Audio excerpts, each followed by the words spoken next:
هغه سړی چې یوه شپه کې میلونر شو. سانون الیازر مارکیټ ته ډبرې د پلورلو لپاره وړي. تانزانیا کې د ټیټې کچې هغه کان ایستونکی چې یوه شپه کې میلونر شو نه یوازې خپل ټول ژوند کې لویې ګرانبیې ډبرې وموندې، بلکې د هېواد په کچه یې داسې لویې ګرانبیې ډبرې وموندې چې تر اوسه ساری نه لري. د سانون الیازر دا دوه لویې تانزانیت ډبرې 15 کیلوګرامه وزن لري. دا ګرانبیې ډبرې چې د ځمکې پر مخ ناویاتي دي نوموړي ته 3.4 میلیون ډالر جوړ کړل. کله چې د تانزانیا له قانونو وزارت دومره ډېرې پیسې ترلاسه کړي په یوه شپه میلیونر شو، نو دا ځواب کې و. کله چې بي بي سي وپوښت د تانزانیا له قانونو وزارت د دومره ډېرو پیسو ترلاسه کولو وروسته یې غبرګون څه و، نو ځواب یې و لویې میلمستیا به جوړوم. تانزانیت څه دی؟ تانزانیت ځمکې پر مخ ناویاتي ګرانبیې ډبرې دي. تانزانیت ګرانبیې ډبرې یوازې د تانزانیا شمال کې پیدا کیږي او ډېرو منلو ګاڼو لکه په ګوتمیو، غاړکیو او بنګړیو او هم نور سینګار توکو کې کاریږي.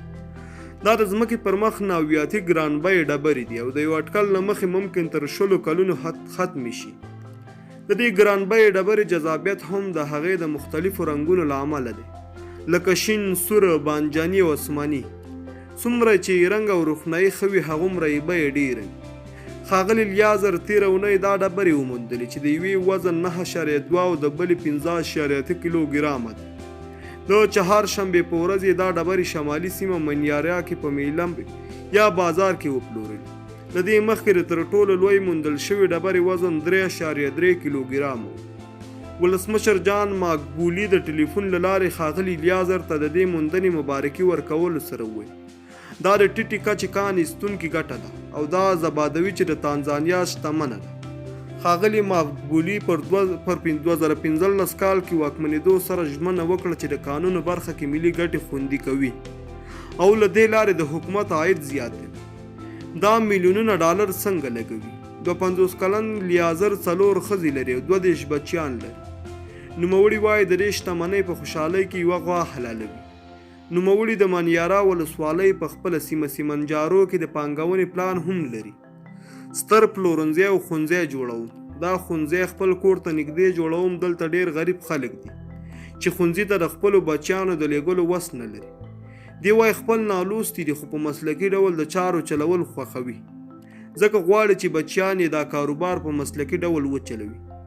د ښاغلي الیازر په څېر د ټیټې کچې کان ایستونکي د کان پلټلو لپاره د حکومت جواز ته اړتیا لري، خو لا هم د سترو کمپینونو ملکیت کې قانون سره بې قانون کان ایستنه روانه ده. پر 2018 کال ولسمشر ماکبولي پوځ ته امر وکړ چې منیارا کې د میبرلاني قانون سیمه باندې 40 کیلومتره دیوال راتاو کړي. باور ده چې دا کان نړۍ کې د تانزانیت یوازینۍ سرچینه ده.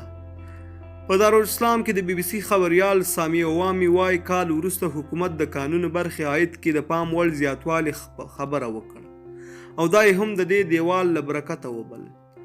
دا بعد راوړي شتمني به یې ژوند بدل کړي. د تانزانیت پلورونکو له حکومت غواړي چې دې ناویاتو ګرانبیې ډبرو ته تبلیغ ډیر کړي.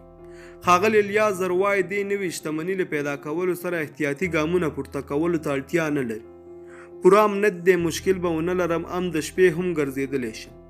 هغه زیاتوي چې له نوي شهرت او بخت سره لا هم د خپلو 2000 غواو د ساتلو او چوپولو